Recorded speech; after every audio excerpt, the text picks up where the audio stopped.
everyone, good afternoon, and thanks for tuning in to the Pantone Color of the Year Perfectly Peach workshop. My name is Rachel and I'm going to be teaching your class today.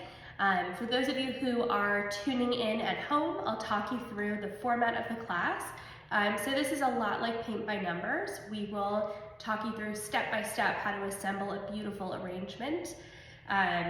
You should have received a bucket of beautiful flowers on your doorstep. The color, of course, is the Pantone Color of the Year, the Peach Fuzz color, so lots of gorgeous blooms to play with. You should also have an ingredient list that itemizes all of the flower varieties that we'll be using, as well as a beautiful accent decor container. It's a peachy pink color, so it ties in really well with the theme. And then finally, you should have some chicken wire. Before you begin, you'll want to fill your vase. We recommend with room temperature water, about 1 inch to the top of the vase. And then you should also have in front of you some type of cutting utensil to arrange with. I like to arrange with ARS clippers. It's a bypass pruner. And then I also will use a floral knife. So that's what I'm using today, but anything that you've got, whether it's floral, scissors, or a knife or clippers is just fine. And to get us started, we're going to take our chicken wire and we're going to roll this into a sphere that sits right inside our vase. And this is what is going to give structure to our arrangement and hold our stems perfectly in place. So go ahead and curl your piece of chicken wire into a big sphere, and it's important that your sphere fits inside the vase, but you don't want to compress it too much. So the biggest sphere that you can handle fitting into your vase is just fine. If you squish it or crumple it into too small of a sphere, you'll wind up with no space for the stems to slip into. So once your chicken wire is in your vase, you're ready to begin handling your flowers. Before we go too much farther, if you are falling behind as we design, the beauty of a YouTube workshop is that you can pause and start as many times as you would like. So if we lose you, just hit pause on your screen. And for our design today, we are going to begin, the buckets are really packed, so be careful. We're going to begin with our knife blade acacia. And this is such a beautiful complement to the peach color that we're designing with. It's almost like an aqua or teal blue foliage, and it's super hardy, has a little bit of a gray undertone, so also nice for winter. And we're going to take our knife blade acacia and we're going to cut it into smaller pieces. So if you have laterals or offshoots off your stem, you can just clip them into smaller, more manageable pieces. So that's what I'm going to do. I'm going to take my clippers and just chop.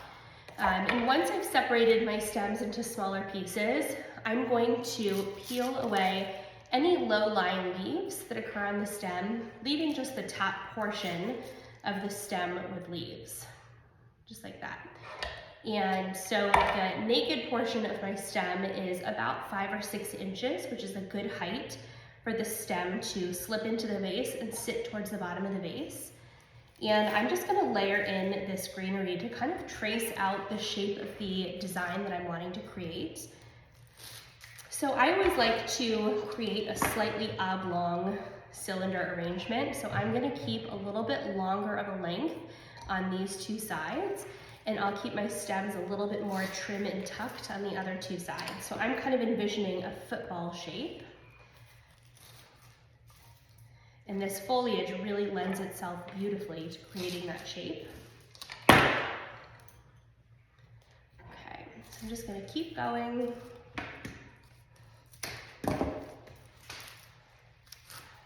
I'm concentrating the majority of my greenery kind of spraying out the sides. I may put a piece or two in the center of my vase, but for the most part, I'm concentrating my greenery a little bit lower in the vase.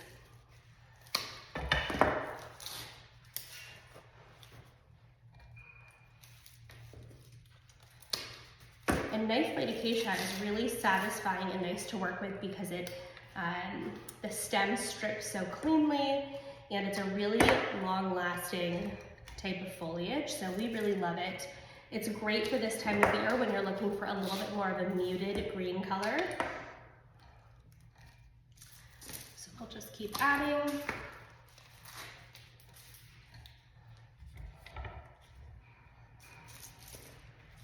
And I always love greening up a vase because it kind of gives me a roadmap for where my flowers are going to go. It's like tracing before you color in.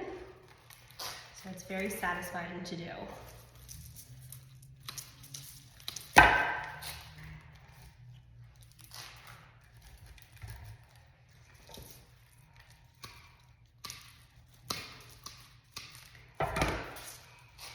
All right.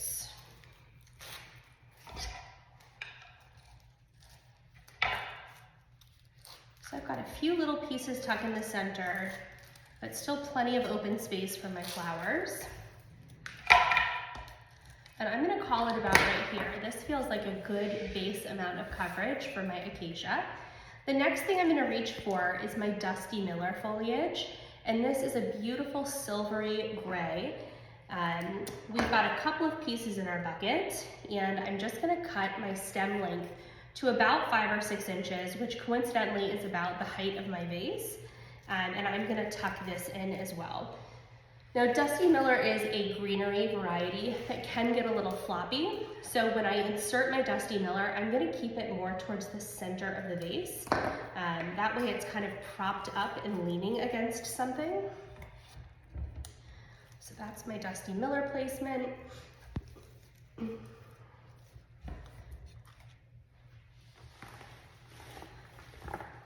I'll place my last one. Just like that. All right, so now that I've got my Dusty Miller and my acacia in, I'm ready to start with my flowers. And I want to start with my roses first, a nice big full flower to kind of lay out my base of my arrangements. And we've got 2 varieties of rose today, 2 favorites of ours. The first, the more orangey peach, is going to be a Phoenix rose. And it's a beautiful rose. It's got a little bit of a ruffled center, which we love. And then we also have a complement to that rose, the Lolita rose, which is a lesser known rose variety. It's not as abundant and easy to source, but it's such a pretty cantaloupe color.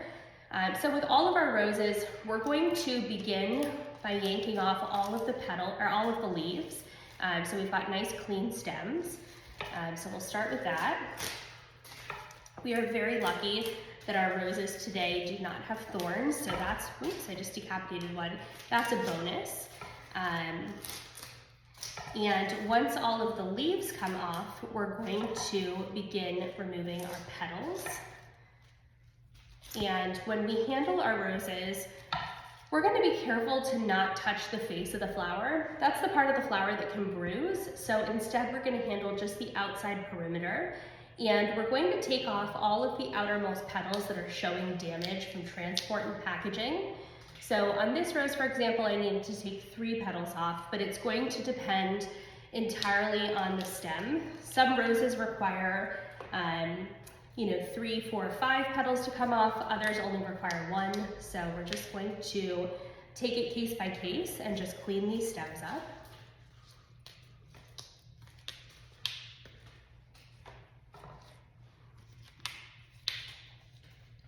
One of the nice things about roses is if you want to get them a little bit more open, you can flip them upside down and spin them out. You can also blow on them to relax the petals a little bit so they open up really beautifully.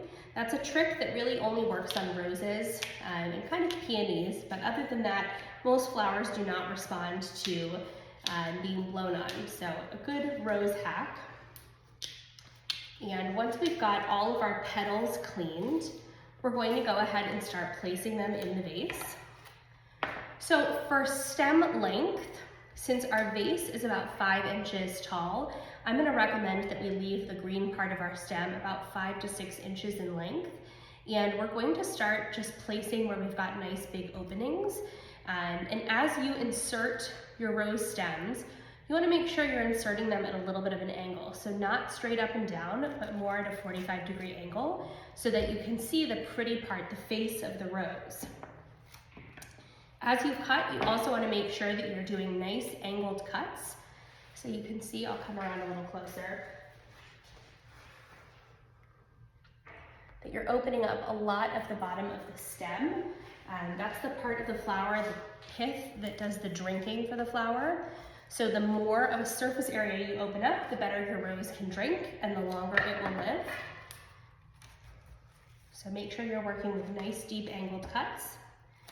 And then since this is an all-sided design, you want to make sure that you are adding your roses from all sides. So I've got pretty groupings on both sides. And then with your lolitas, the darker colored ones, you're just going to work these in and around your phoenix roses, and they're a really beautiful contrast with one another. I also happen to really love this darker Lolita rose in combination with this vase. I think it picks up some of the pretty terracotta colors in the vase. So we've got a nice base working. Our next flower that we're going to add will be our mums. We've got gorgeous Lynette mums, which are almost the exact color of the Pantone Peach Fuzz. They're a really beautiful, cool toned peach. And we're going to peel away all of the low-lying leaves, leaving just a nice clean mum. And there's a distinct mum smell that you get when you rip the leaves away. It's a little bit herbal and spicy smelling, but definitely a distinct mum smell. So once the stems are cleaned of leaves, we're gonna cut on an angle, again to about that 6-inch length. And we're going to start working in our mums. And I've nestled mine a little bit more into the greenery.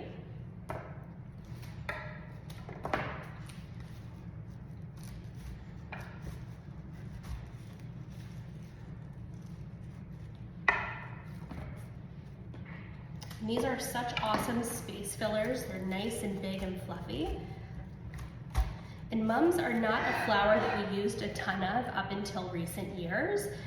Mums are now available in gorgeous colors, much softer colors and more desirable colors. So they're no longer just the flower that you would stick in your fall planters. There are really gorgeous varieties. So this particular variety is called Lynette, and we are big fans of it.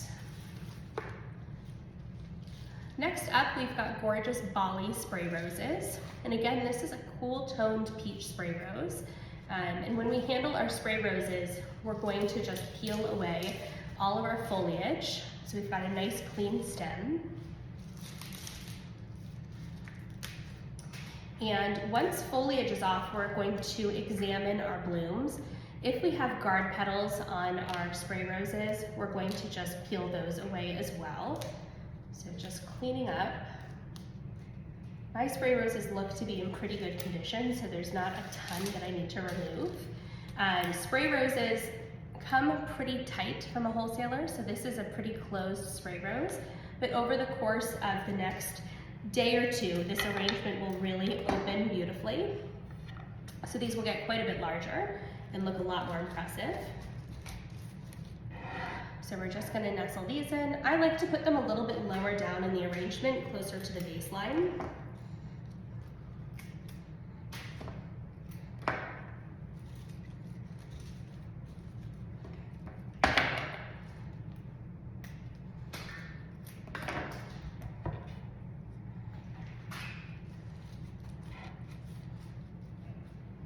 Okay, so my arrangement is filling in really beautifully. The next ingredient that I'm going to add, I'm gonna reach for our really gorgeous apricot lisianthus. This is a stunning shade of Dutch lisianthus. It's the softest, pinkiest peach. And this is such a gorgeous ingredient to add that's a little bit more floaty and gardeny. So this is something that I absolutely am going to allow to sit a little bit farther out than the rest of my flowers to give the illusion of a garden design. And when I handle my lisianthus, there are nice long laterals in many cases, so I can separate one stem into multiple stems. So I'm going to carefully do that. And because I know that I probably have someone out there wondering, the Lisianthus buds that are attached to some of the blooms, like this guy, will not open when they're in cut form. So they'll stay just in bud stage, but they are pretty textured to add into your arrangement. So if you don't like them, feel free to remove your buds, but if you do like the look of the texture, you can leave the buds attached. So I'm going to continue just popping these guys in.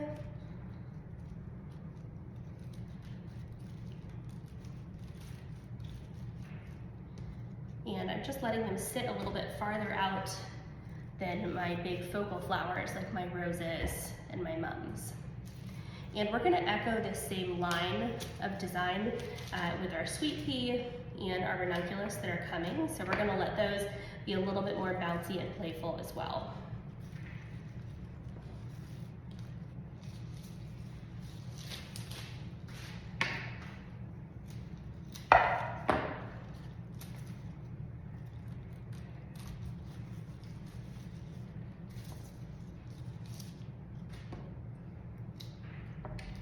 All right, so that's looking really beautiful and full. So the next ingredient that we're going to add is our delicate, beautiful sweet pea. This is coming in from Japan right now, so all over the world we're representing in this one vase. And sweet pea is very delicate. It is scented, so it smells beautiful. And we're going to go ahead and just cut a little bit off the bottom of the stem to reopen the stem. And then we're going to carefully pop this in all over our arrangement.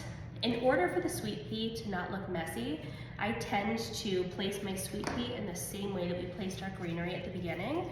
So just kind of making it a little bit more oblong in the design. And our vase is at this point getting nice and full. So if you're having trouble getting your sweet pea stem in place, take it out and try another spot next door. You don't want to try to force your sweet pea in because the stems are so breakable. So just be gentle and delicate as you do this. Okay, finally got mine in. So I'm going to do a few pieces off to one side and then a few pieces off to the other side. And I think that'll be really lovely.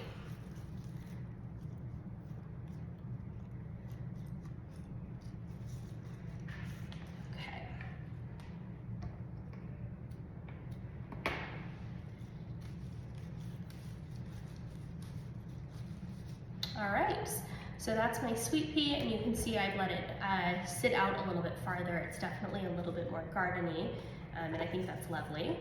The next thing that we're going to add are our beautiful ranunculus. This is a coral ranunculus variety, so within the coral variety I'm getting two different shades, one that's a little bit more of a pinky peach and one that's more of a cool toned peach. And I'm just going to pop these in. Again, this is a garden style flower, so I like to keep the stem a tiny bit longer so that it can sit more prominently, a little bit up higher in my design. I think that's so pretty. Ranunculus is another flower that will morph over the stage of an arrangement, so it may be really tight right now, but 3 days from now may really look like a tissue paper flower, so just unfurls on itself and is really beautiful. So that's my other ranunculus right there. And then my last ingredient is an ingredient that sometimes has a bad rap, but I think beautiful in the right arrangement. We are going to pop in some Lizzie carnations. In the carnation world, there are a lot of carnations that I think are not pretty, but this is one that I really love. It is the softest peach color, and they come quite tight when they arrive from the wholesaler, so we're going to massage our carnation open. This is a flower, unlike the rose, that really can handle being massaged open. It doesn't bruise. So we're going to do that with our carnations. And when these are massaged open, they almost have the appearance of a little peony, so they're really beautiful. And they do have a carnation smell, which I love the smell of carnation. I think it's a pretty faint smell. Okay, so once these guys are opened, we're just gonna pop them into our vase. And you can leave them a little bit on the longer side so that they also spray out for dimension. So you'll notice as I turn my Lazy Susan, you can see that I've played around with having them hang out a little bit farther, so you do get that dimension that if you're trying to create garden design, you're probably wanting to achieve.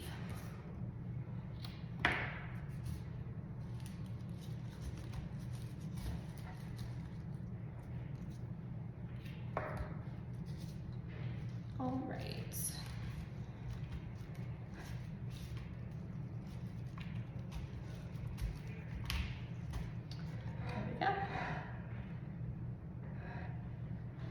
So the last ingredient that we've got are a few dried pieces of bunnytail grass in an apricot color, so really, really soft. This is a texture element for sure. And we're going to cut these a little bit on the longer side. They don't need to drink water, obviously, because they are dried, so it's not super imperative that you get them down into the water reserves, but we're just gonna tuck this in so we get a tiny little bit of this dried texture. Just a little bit of playful whimsy. Okay, so I'm gonna do 2 pieces on one side and then 1 off to the other. Okay, awesome. So that is where my bunny tail wound up, and I'm just gonna do a spin or a double check on my design to make sure all of my stems have made it in. I think this is such a beautiful color palette of peach and lots to take in, lots of fun texture. For maintenance of your arrangement, since you've worked so hard on it, you can very easily water change your vase. So the beauty of working in chicken wire is that you can lift your arrangement fully out of the vase, and you can clean your vase and put new room temperature water in daily. That is absolutely how I would keep your flowers fresh and lasting. It's just new water every day. The chicken wire really does hold the flowers together beautifully, so you can even throw it in the air and it stays perfectly intact. So don't be afraid to lift it out of your vase. If you really feel scared about doing this, you can always just put the entire arrangement under your kitchen sink and just let water kind of flow through, pushing out the old water and new water going in. But if you can lift it out and kind of clean your vase once a day, that really is the best option. Your flowers this time of year are very sensitive to heat, so I would keep it away from a heat vent and away from a sunny window. Just somewhere cool and dark is really the ideal spot for your flowers. And if you have any questions, please do not hesitate to message us or comment on the video. We would be happy to get back with you and answer any questions you've got. And we hope you enjoy your flowers and hope to see you in studio soon. Thanks so much.